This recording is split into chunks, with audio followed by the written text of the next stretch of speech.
اب آئیں گے سماجوادی کے لوگ، اتر پردیش سے بھی آئیں گے اور آ کر صرف ایک ہی کا نام لیں گے۔ دولہے بھائی آ کر یہ بول کر گئے تھے، یہ سماجوادی پارٹی کے جتنے ایم پی کھڑے ہو کر کہہ رہے تھے، میں نے کھڑے ہو کر کہا ہم اس ملک کے لیے اپنی جانوں کو قربان کر دیا اور کرتے رہیں گے کہ ہم صرف اللہ کی عبادت کرنے والے ہیں۔ ہم اپنی ماں سے بے انتہا محبت کرتے، میری ماں خدا نہیں ہے، میرا خدا وہ ہے جو زمین و آسمان کا خالق ہے۔ تو میرے عزیز دوستوں اور بزرگوں، اب آئیں گے سماجوادی کے لوگ، اتر پردیش سے بھی آئیں گے اور آ کر صرف ایک ہی کا نام لیں گے۔ دولہے بھائی آ کر یہ بول کر گئے تھے، تو ان کو پوچھو، اگر سماجوادی پارٹی کی طرف سے کوئی ایم پی آئے گا تو ایم پی سے پوچھو، جب بھارت کی پارلیمنٹ میں وندے ماترم پر بحث ہو رہی تھی تو کس نے بھارت کی پارلیمنٹ میں کھڑے ہو کر بھارت کے سمویدھان کا حوالہ دے کر کہا تھا؟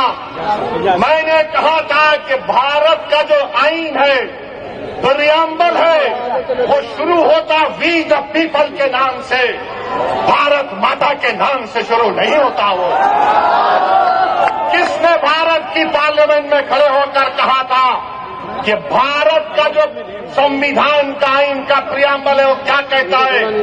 جس وقت سمویدھان کو اپنا رہے تھے 24 جنوری 1950 کو، تو کیا کہا تھا؟ Liberty of thought, expression, belief, faith and worship کہا تھا ہم نے۔ اور یہ سماجوادی پارٹی کے جتنے ایم پی کھڑے ہو کر کہہ رہے تھے، میں نے کھڑے ہو کر کہا ہم اس ملک کے لیے اپنی جانوں کو قربان کر دیا اور کرتے رہیں گے، مگر ہم نے کہا کہ ہم صرف اللہ کی عبادت کرنے والے ہیں۔ ہم اپنی ماں سے بے انتہا محبت کرتے، میری ماں خدا نہیں ہے، میرا خدا وہ ہے جو زمین و آسمان کا خالق ہے۔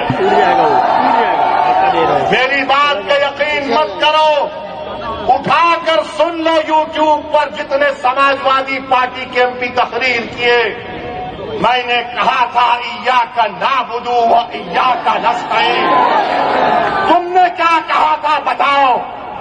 بھارت کا سمویدھان مجھے اس بات کی اجازت دیتا ہے، یہ سماجوادی پارٹی نے اتر پردیش میں اور مہاراشٹر میں جتنا بیڑا غرق کیا ہے مسلم اقلیت کا، جتنا اس میں برابر کا ہاتھ کانگریس کا، شیو سینا کا، راشٹروادی کانگریس کا ہے، بی جے پی کا ہے، اتنا بھی حصہ سماجوادی پارٹی کا بھی ہے۔ یاد رکھو، آپ یہ تمام نہیں چاہتے کہ تمہارے دل میں جو تکلیف ہے تمہاری زبان پر آ جائے، یہ کبھی نہیں چاہتے کہ تمہارے جو خواب ہے اس کو پورا کیا جائے، یہ کبھی نہیں چاہتے کہ تم کو ساتھ لا کر کھڑا کیا جائے، یہ کبھی نہیں چاہتے کہ تم کو لیڈر بنایا جائے۔ مجلس کا پیغام یہ ہے کہ تم ساتھ بھی کھڑے ہو گئے، تم آنکھ میں آنکھ ڈال کر جمہوری طریقے سے اپنی لڑائی کو لڑو گے، تو کیا آپ مجلس کو دیں گے 15 تاریخ کو؟ 15 تاریخ کو پتنگ کے نشان پر بٹن دبے گا، تو لگائیے میرے ساتھ نعرہ، نعرے تکبیر۔